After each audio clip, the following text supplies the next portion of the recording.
جابجێی شەهید و وەلە چواردەوری توانیویانە هەلی کار بەدەست بهێنن و شان بەشانی پیاوان لە کوچە و کۆڵان و بازاڕەکانی شاردا خزمەت بکەن.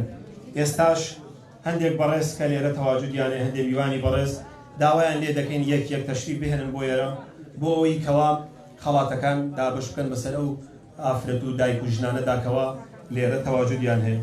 یەکەم داوا لە بەڕێز خەدیجە عەبدولجەبار ئەندامی ئەنجومەنی پارێزگای سلێمانی دەکەین تەشریف فەرمێت بۆی کەوا دەستکەین بە دابشکردنی خەڵاتەکانمان.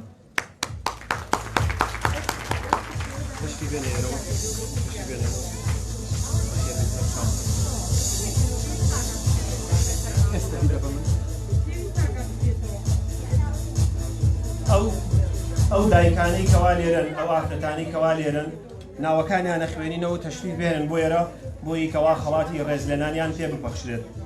پاکیزە پاهر محمود، پاکیزە پاهر بۆی کەوا وێنە بگیرێت هەلەمەکە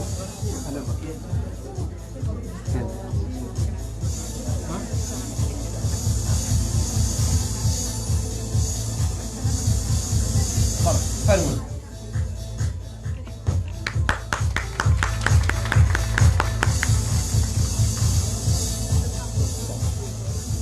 خنساء طه، خنساء طه،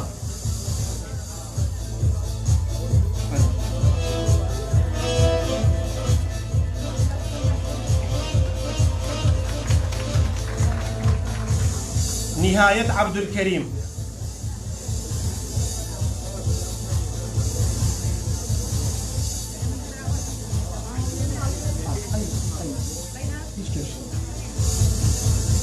لولاو كمال، لولاو كمال،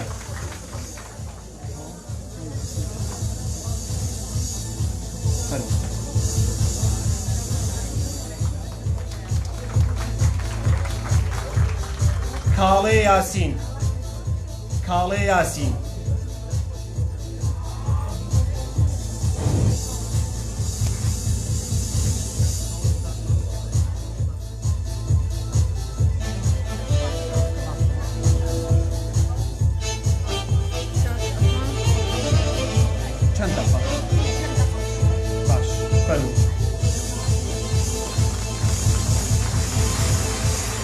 زۆر سپاس بۆ خاتوو خەدیجە عەبدولجەبار سپاسی دەکەین.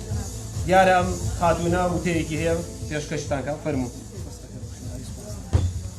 سڵتان لەبێ هەشتی مارس لە تەواوی خانمانی جیهان کوردستان بە تایبەتی و هەڵەبجە بە تایبەتتر پیرۆز بێ. وەک لە هەمومان لەلای هەمومان ئاشنایە کە ئاڵێن ژن نیوەی کۆمەڵگەیە، بەڵام ئێستا قسەیەکی نوێتر هەیەڵێن دایکی نیوەکەی تریشەتی. من زۆر خۆم بە خۆشحاڵە زانم نامێن زۆر درێژە بە قسەکانت بم. زۆر سپاس بۆ کۆمپانیای کۆڕێک، سپاس بۆ ئەکادیمای سمارت، بۆم دەرفەتە جوانە، سپاس کە هەڵەبجیان لەبیر بوو، سپاس کە خانمانی هەڵەبجیان لەبیر بوو. من زۆر خۆم بە خۆشحاڵە زانم. هیوادارم شایستەی ئەو خەڵاتە بم، هیوادارم ئەو خزمەتەی بۆ کۆمەڵگەکەم کە بە جەبێ ڕەزامەندی خەڵک و کۆمەڵگە بێ و دووبارە سپاس.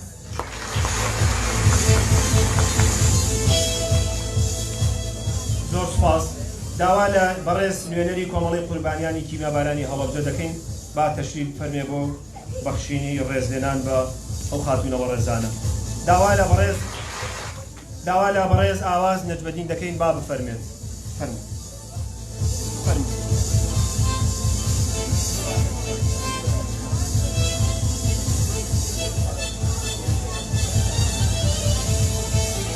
ئاواز نەجمەدین،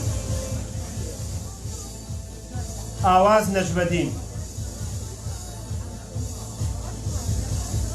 ئەگەر ئاواز نەجمەدین نەهاتووە با بە ڕێزێکی دیکە. ئامینە سەلیم، ئەومان بدەیتەوە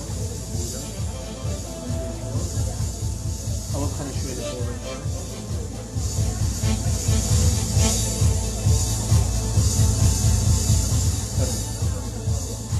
دواتر سعدیە قادر، سعدية قادر.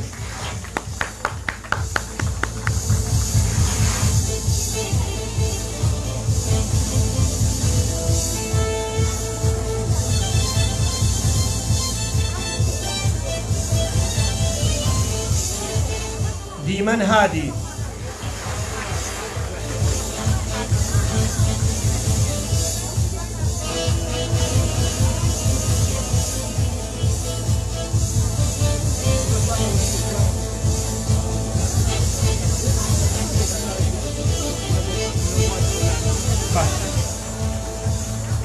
تارا جلال تارا جلال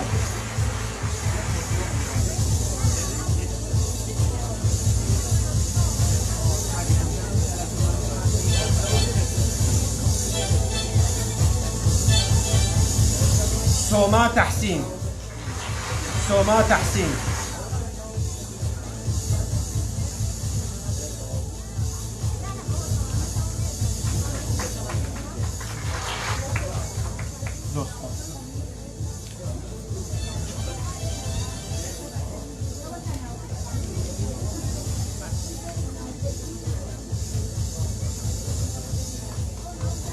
زۆر سپاس زۆر سپاس بۆ دەناوی زۆر سپاس داوا لە بەڕێز کوێستان خان سەرۆکی شارەوانی هەڵەبجە دەکەین با بفەرمێت کوێستان خان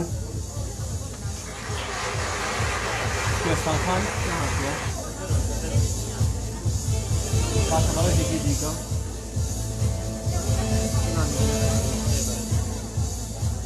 بەڕێز بەڕێوەری ناحیە قورماڵ کاک عوسمان ئەنوەر با بەڕێزیان بفەرمێت بۆ پێشکەشکردنی خەڵاتی ڕێزلێنان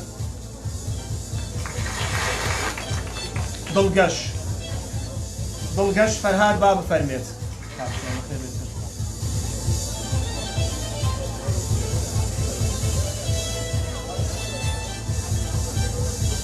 دڵگەش فەرهاد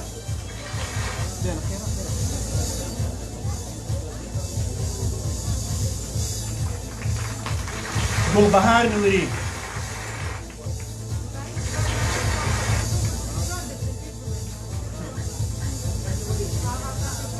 گەلاوێش حەمە دواتر گەلاوێش حەمە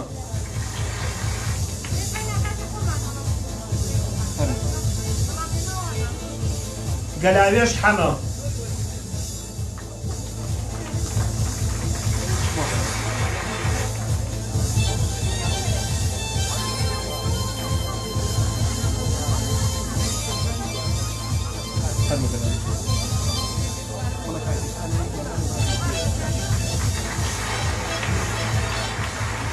نجيبة أحمد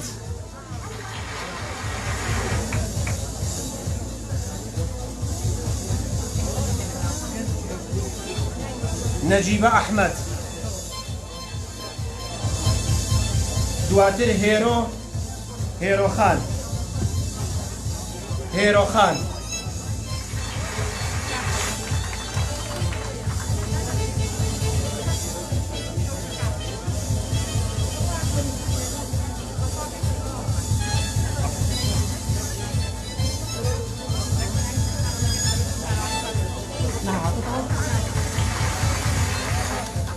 شيمان أحمد شيمان أحمد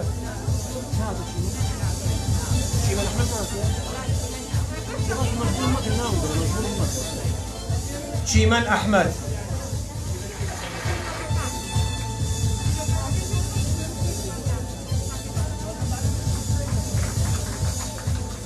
زۆر سپاس زۆر سپاس بۆ بەڕێوەری ناحیە قورماڵ کاک عوسمان سپاس ڕێکخراوی خوشکانی ئیسلامی کوردستان با بفەرمون نوێنەریان بۆی کەوا خەڵات دابەش بکات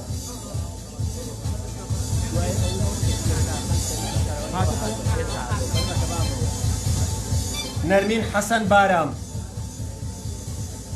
نەرمین حەسەن بارام نەرمی حەسەن بارام هاتووە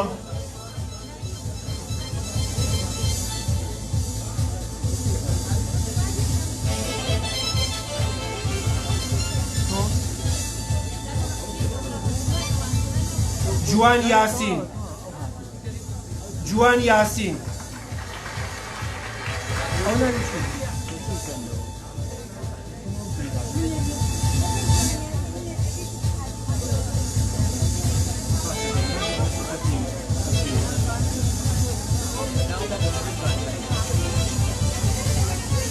حسنا محمد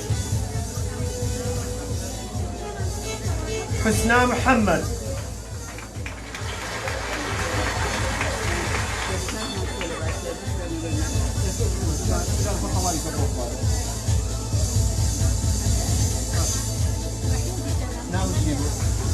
حسنا باش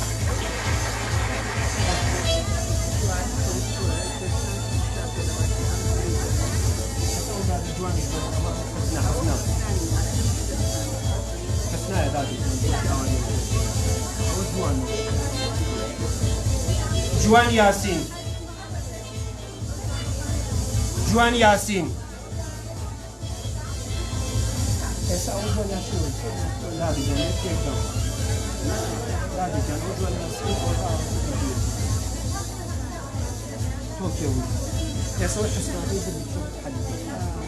زۆر سپاس بۆ نوێنەری ڕێکخراوی خوشکان داوا لە بەڕێز کوێستان خان دەکەین وەکو سەرۆکی شارەوانی با بفەرمێت کوێستان خان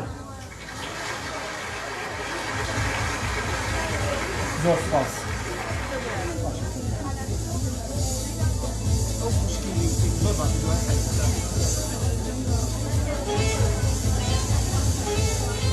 شیلان محەممەد شیلان محەممەد